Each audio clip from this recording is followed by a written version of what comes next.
नमस्कार my dear all student. जैसे कि हम लोग सीख रहे थे प्रोनाउंसिएशन में हम लोग सीख चुके थे ये और बी। आज सीखेंगे सी।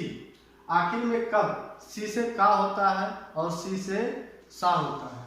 ऐसे कई बच्चे पढ़ने लिखने में कंफ्यूज हो जाते हैं कि इसको सा पढ़ें कि का पढ़ें कि बड़ा सा पढ़ें। तो आइए वीडियो के माध्यम से हम देखते हैं कि आखिर में कब इसको सा पढ़ेंगे और कब इसको का पढ़ेंगे। सी को कब सा पढ़ेंगे और सी को कब का पढ़ेंगे।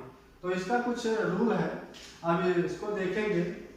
सी का तो उच्चारण होता है। अब सी के बाद ये वो यू, वॉवेल में से सी के बाद ये वो यू आए या कोई व्यंजन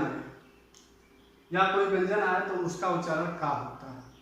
हमने कहा सी के बाद स्वर में से ये वो यू या कोई व्यंजन आए तो उसका उच्चारण का होता है। जैसे आप यहाँ पे देखेंगे एग्जाम्पल में COT cot, CASH cash, CRASH crash. अब यहाँ पे देखेंगे सी के बाद भी वो है इसलिए इसको का पढ़ा गया है। और यहाँ पर सी के बाद में ये है इसलिए इसको का पढ़ा गया है। और यहाँ पे सी के बाद में आर है यानी व्यंजन है, वो कॉन्सोनेंट है, इसलिए इसको का पढ़ा गया है। तो ये हो गया क्रैश, ये हो गया कैश और इसको का पढ़ा जाएगा।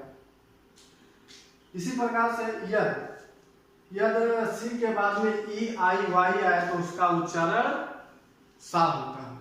आप याद करेंगे इसको कि सी के बाद में EIY आए तो उसका उच्चारण सा होगा।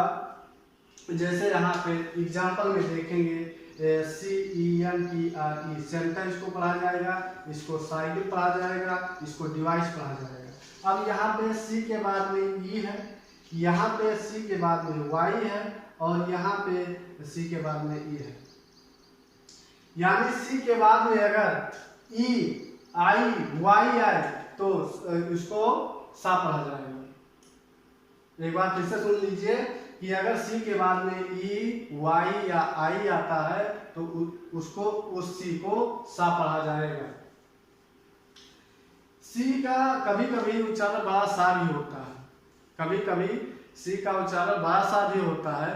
तो हम कुछ उसका भी देख लेंगे। जैसे यहाँ पे सी का उच्चारण बड़ा सा हुआ है तो ये GICIAN मैजिशियन। अब यहाँ पे सी है और आई है तो उसके बाद में यहाँ पे सी है तो इसको बड़ा सा पढ़ा जा रहा है ऑसियन, और इसको यहाँ सी है तो इसको भी बड़ा सा पढ़ा जा रहा है सफिशिएंट।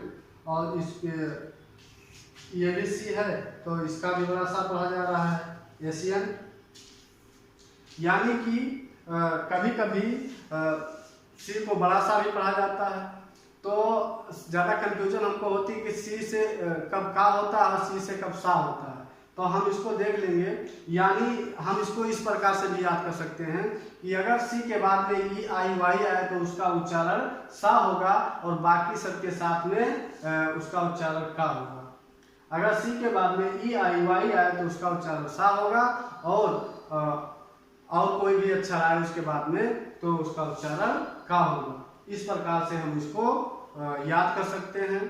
तो आइए अब देखते हैं हम डी का क्या नियम है और डी से क्या क्या बनता है, कौन कौन से अक्षर हिंदी में बनते हैं डी से।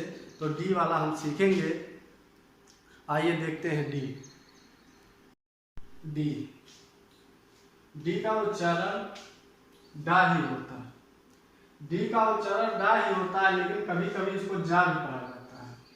अब डी का जो उच्चारण है हमेशा डा ही होता है, लेकिन कभी कभी इसको जा भी पढ़ा जाता है। आप देखेंगे जब डा पढ़ा जाएगा तो DAD डैड सैड।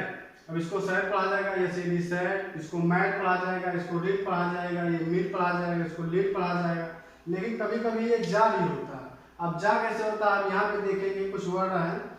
जैसे ये सोल्जर लिखा है, ये इंडिविजुअल लिखा है, इसको ग्रेजुअल पढ़ेंगे, इसको प्रोसीजर पढ़ेंगे। यानी यहाँ डी से डा हुआ है और यहाँ डी से जा हुआ है, यानी डी का भी दो उच्चारण है। डी से डा भी होता है और डी से जा भी होता है। कभी कभी इसको डी से डा पढ़ा जाएगा और कभी कभी डी से जा पढ़ा जाएगा।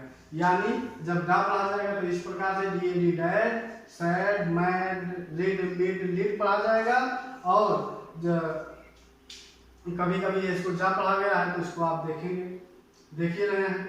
ये सोल्जर, ग्रेजुअल, इंडिविजुअल, प्रोसीजर, इस प्रकार से।